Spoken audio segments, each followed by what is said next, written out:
என் அன்பு குழந்தையே, உன்னுடைய தலையெழுத்து மாறும் நேரமிது. உன் விதியை உனக்கு சாதகமாக மாற்றித் தரப்போகின்றேன். இதற்காகவெல்லாம் நான் எந்த மெனக்கிடலும் செய்ய போவதில்லை. உன்னுடைய விதியை நீதான் மாற்றப் போகின்றாய். உன்னுடைய தலையெழுத்தை நீயாகத்தான் மாற்றப் போகின்றாய். எப்படி அப்பா மாற்றுவது என்று தானே கேட்கின்றாய்? இதோ இப்பொழுது நான் கூறுவதை சற்று பொறுமையாகவும் கவனமாகவும் கேள். நிச்சயம் உன்னுடைய தலையெழுத்து இன்று முதலே மாறும். நல்லது நடக்கப் போவதையும் நீயே உணர்ந்து கொள்வாய். ஓட்ட பந்தயத்தில் வேகமாக ஓடி வெற்றி பெற்றால் தான் பரிசு என்று அறிவிக்கிறார்கள். அதனால் தான் அனைவரும் ஓடவே ஆரம்பிக்கிறார்கள். அது இல்லாமல் பந்தயத்தின் முதலிலேயே பரிசை கைகளில் தந்துவிட்டால் அந்த ஓட்டத்தில் சுவாரஸ்யம் இருக்குமா? அது போலத்தான் வாழ்க்கையும். அங்கீகாரம் கிடைக்கவில்லை என்று வருந்தாதே.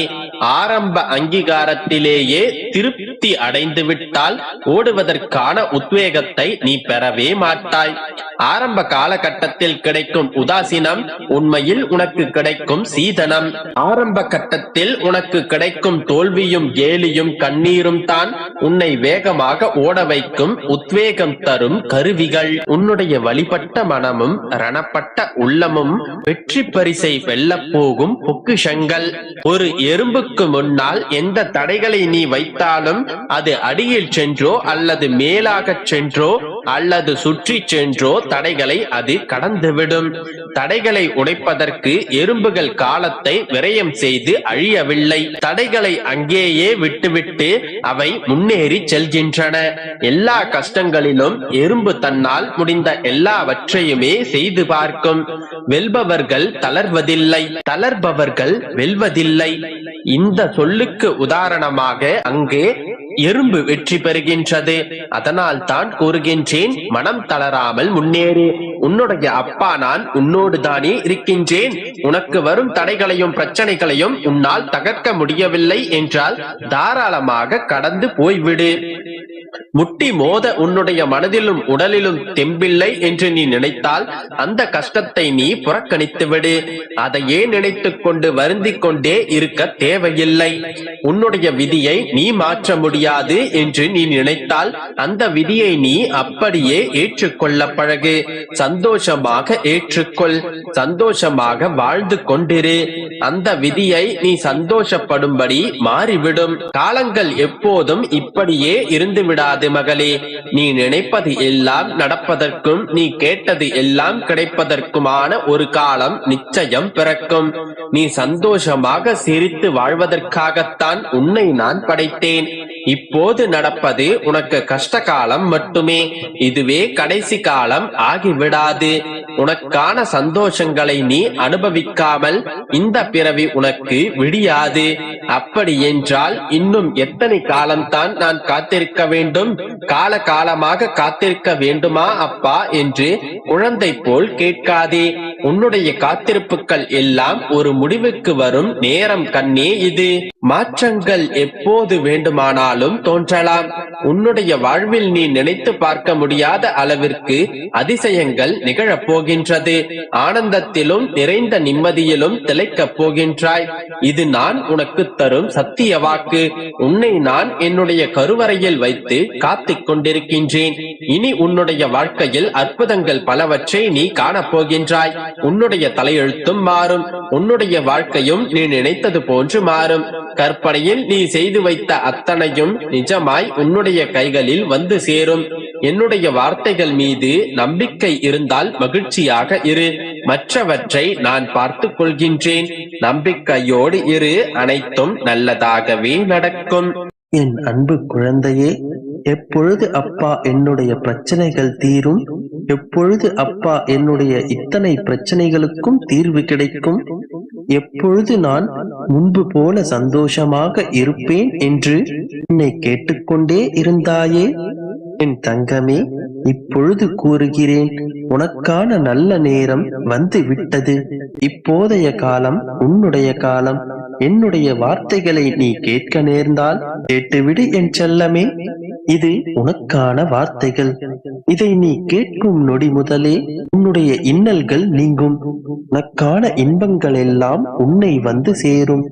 நம்பிக்கையோடு இறுதி வரை கேள், நன்மைகள் எல்லாம் உன்னை வந்து சேரும். இந்த வார்த்தைகள் பலிக்கும் போது என்னுடைய சக்தியை நீ உணர்வாய்.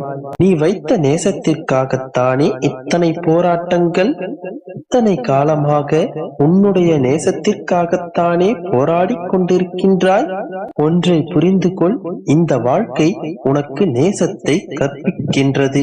ஆனால் இந்த காலமும் நேரமும் நீ யாரை நேசிக்க வேண்டும் என்று கற்றுக் கொடுக்கின்றது. அதற்கு பிறகு சூழ்நிலையும் நேரமும் உன்னை யார் நேசிக்கின்றார்கள் என்பதை உனக்கு உணர்த்துகின்றது.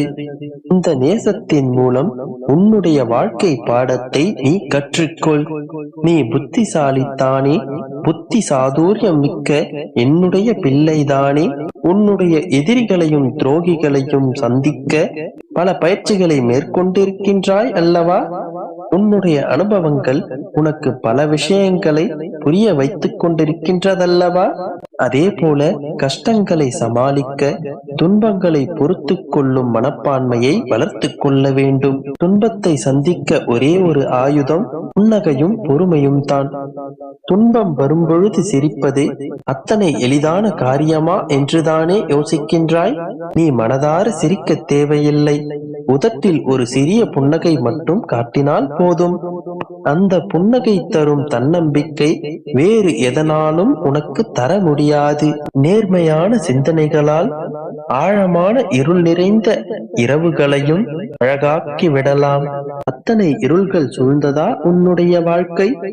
நல்லது நடக்கும் என்கின்ற எண்ணங்களையும், நல்லதை நடத்திக் கொள்வேன் என்கின்ற தன்னம்பிக்கையையும் என்றுமே விட்டு விடாதே.